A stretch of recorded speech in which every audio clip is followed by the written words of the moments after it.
Para hablar de Raúl Álvarez Garín, nos acompaña el ingeniero Félix Hernández Gamundi.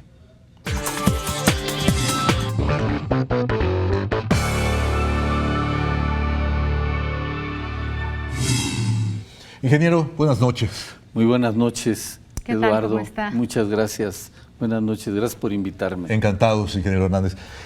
¿Cuál es la herencia que deja Raúl Álvarez Garín a los habitantes de esta ciudad?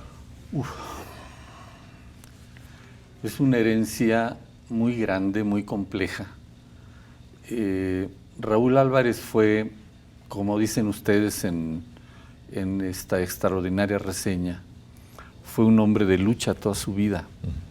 Comenzó a participar en actividades políticas en la temprana adolescencia o antes. A los 13 años Raúl estaba ya involucrado en actividades de solidaridad con el movimiento obrero, con el magisterio, los campesinos, los estudiantes, los intelectuales en México. Y toda su vida Raúl fue un hombre de principios, como dicen ustedes, con una honradez a toda prueba, absolutamente intransigente, incluso consigo mismo, actuando todo el tiempo con sus principios por delante. Tal vez Raúl podría transigir en muchas cosas, pero nunca en los principios. Lo conocimos con un hombre generoso, solidario.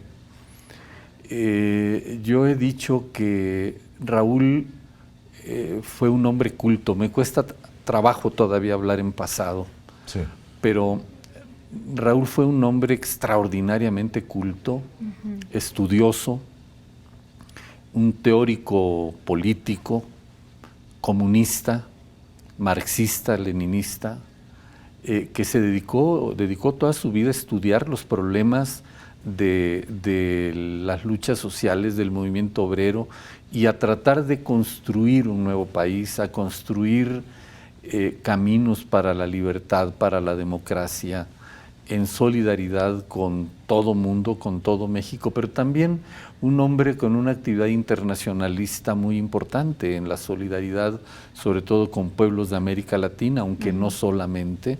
Claro. A Raúl se le conoce por sus actividades de solidaridad con el pueblo chileno, con los argentinos, brasileños, uruguayos, asilados en México, con los salvadoreños, nicaragüenses, etc. Raúl es además un extraordinario profesionista. Raúl es matemático de formación. Juntos estudiamos, él y yo, una maestría.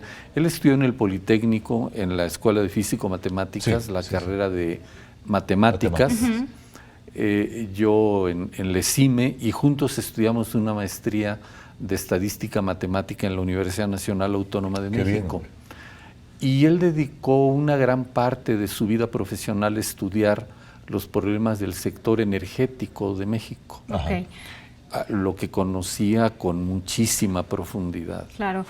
Hace un momento nos comentaba de la solidaridad del señor Álvarez Garín con los pueblos latinoamericanos. ¿Cómo fue su retorno del exilio a nuestro país? Bueno, es una historia muy interesante de contar, porque cuando habíamos salido la mayor parte de nosotros de la cárcel en 1971, quedaba un grupo muy pequeñito ya de compañeros en prisión, y el gobierno ofreció que la única manera de salir de prisión para los que faltaban era yéndose al exilio, una cosa que ya había ofrecido para todos nosotros 6 meses antes. Discutimos mucho, los que estábamos en la calle con los que estaban adentro, y finalmente acordamos que había que ir al exilio, porque no se trataba de crear mártires, de hacer ninguna cosa falsamente entendida como heroísmo.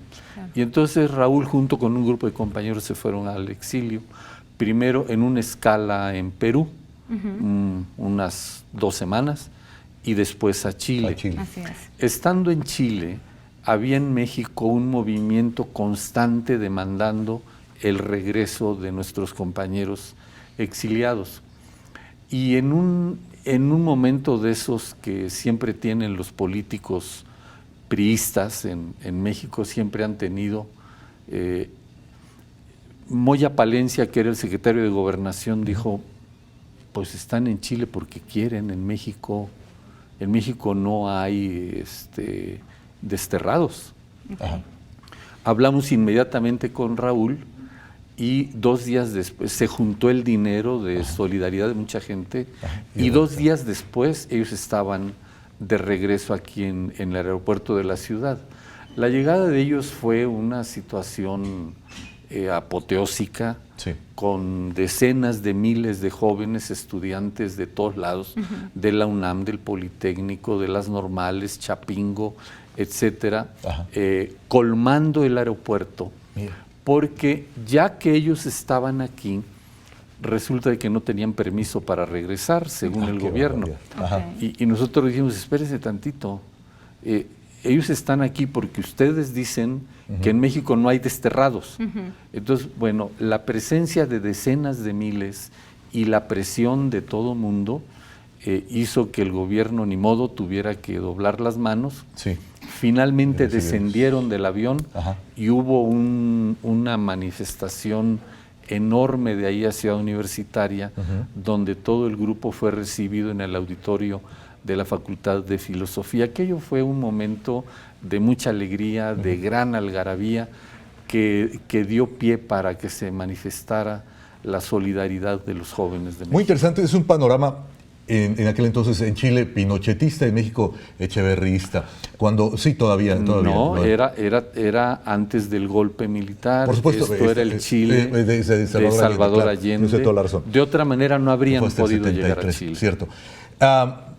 Qué pena que el tiempo vuele en televisión. Se nos quedan muchas cosas. Fue editor de Corre la Voz, ¿no? El maestro. Raúl fue Álvarez Garín. Fundador de Punto Crítico primero. Sí.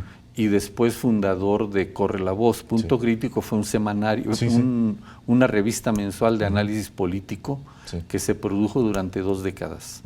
Y después se convirtió en la organización revolucionaria Punto Crítico, que es la que se incorporó al FDN, a la campaña del ingeniero Cárdenas en 88, y durante la campaña fue editor de Corre la Voz, que era propiamente el diario de campaña de 1988. Y obligada lectura del Metro. Oiga, buenas noches. Muchas gracias. Se nos acaba el tiempo, pero la invitación está abierta para que regrese por acá, por favor. Bueno, ojalá podamos platicar realmente. Muy seguro bien. que sí, seguro que sí. De acuerdo.